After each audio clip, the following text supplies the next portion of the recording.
কিন্তু আপনি পুঁজি দিয়ে না, নট অনলি পুঁজি বাট অলসো আপনাকে অন্যান্য কন্টেন্ট সম্বন্ধে ধারণা, আপনার বিজনেস সেন্স যেগুলো আর কি বললাম সেগুলো নিয়ে অবশ্যই আপনাকে পড়াশোনা করতে হবে, না হলে আপনি খুব সহজে হারিয়ে যাবেন উদ্যোক্তাদের মাঝে।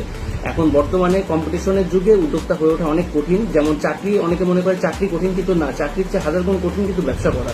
সুতরাং ব্যবসা করতে গেলে আপনাকে ভালো কিছু মাথায় রেখে ভালো কিছু প্রিপারেশন নিয়েই ব্যবসা করতে হবে। আজকের ভিডিও এই পর্যন্তই। আমার পেজকে ফলো দিয়ে রাখুন যারা বিজনেস এবং কিন্তু আপনি পুঁজি দিয়ে না, নট অনলি পুঁজি বাট অলসো আপনাকে অন্যান্য কন্টেন্ট সম্বন্ধে ধারণা, আপনার বিজনেস সেন্স যেগুলো আর কি বললাম সেগুলো নিয়ে অবশ্যই আপনাকে পড়াশোনা করতে হবে, না হলে আপনি খুব সহজে হারিয়ে যাবেন উদ্যোক্তাদের মাঝে। এখন বর্তমানে কম্পিটিশনের যুগে উদ্যোক্তা হয়ে ওঠা অনেক কঠিন। যেমন চাকরি, অনেকে মনে করে চাকরি কঠিন, কিন্তু না, চাকরির চেয়ে হাজার গুণ কঠিন কিন্তু ব্যবসা করা। সুতরাং ব্যবসা করতে গেলে আপনাকে ভালো কিছু মাথায় রেখে ভালো কিছু প্রিপারেশন নিয়েই ব্যবসা করতে হবে। আজকের ভিডিও এই পর্যন্তই। আমার পেজকে ফলো দিয়ে রাখুন যারা বিজনেস এবং